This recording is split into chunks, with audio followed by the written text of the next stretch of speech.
তহবিলের তীব্র ঘাটতির কারণে আগামী মাস থেকে 2 লাখ ফিলিস্তিনির খাদ্য সহায়তা স্থগিত করতে যাচ্ছে জাতিসংঘের খাদ্য সহায়তাকারী সংস্থা বিশ্ব খাদ্য কর্মসূচি WFP। এতে নতুন করে সংকটের মুখে পড়তে পারেন ফিলিস্তিনিরা। দেশটির অঞ্চলগুলোর জন্য এই সংস্থাটির দায়িত্বপ্রাপ্ত জ্যেষ্ঠ এক কর্মকর্তা এ তথ্য নিশ্চিত করেছেন।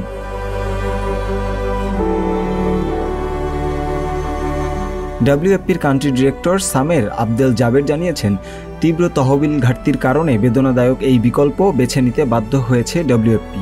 আগামী জুন মাস থেকে WFPকে 2 লাখেরও বেশি মানুষকে সহায়তা প্রদান স্থগিত করতে হবে, যা এই সংস্থাটির বর্তমান সহায়তাপ্রাপ্ত জনগোষ্ঠীর 60%।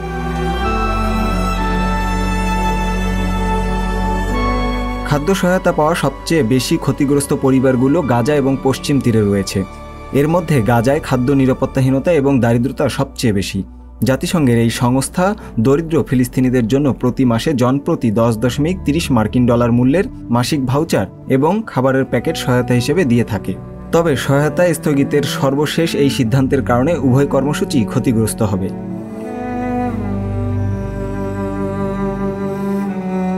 2007 সাল থেকে গাজা উপত্যকা শাসন করে আসছে ফিলিস্তিনি প্রতিরোধ গোষ্ঠী হামাস, আর এ কারণেই সেই সময় থেকেই ভূখণ্ডটি অন্যায়ভাবে দখল করে রেখেছে ইসরায়েল।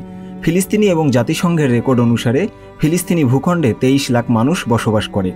গাজার বিপুল সংখ্যক এই জনগোষ্ঠীর মধ্যে 45% বেকার এবং 80% আন্তর্জাতিক সাহায্যের উপর নির্ভরশীল।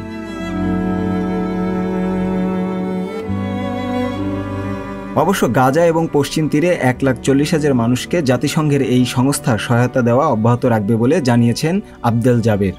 তার দাবি, যারা নিজেদের খাবার না পাওয়ার সর্বোচ্চ ঝুঁকিতে রয়েছেন তাদের বাঁচানোর জন্যই সহায়তা স্থগিতাদেশের সিদ্ধান্ত নেওয়া হয়েছে।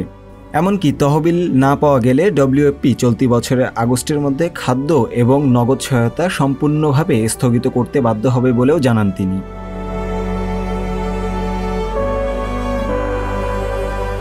এদিকে এই সিদ্ধান্তের প্রতিবাদে কয়েক ডজন ফিলিস্তিনি গাজা সিটিতে WFP অফিসের বাইরে বিক্ষোভ করেছেন। এই সময় তারা নো টু হাঙ্গার স্লোগান দেন।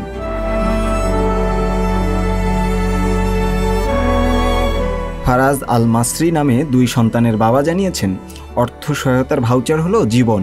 তারা আমাদের যে বার্তা পাঠিয়েছে তা মৃত্যুর সমান, কারণ এখানে আয়ের অন্য কোনো উৎস নেই।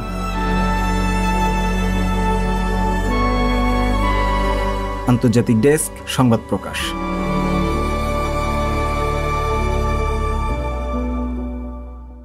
সংবাদ, ফিচার ও অনুষ্ঠানের জন্য ভিজিট করুন সংবাদ প্রকাশের ওয়েবসাইট এবং যুক্ত থাকুন ফেসবুক পেজ ও ইউটিউব চ্যানেলের সঙ্গে।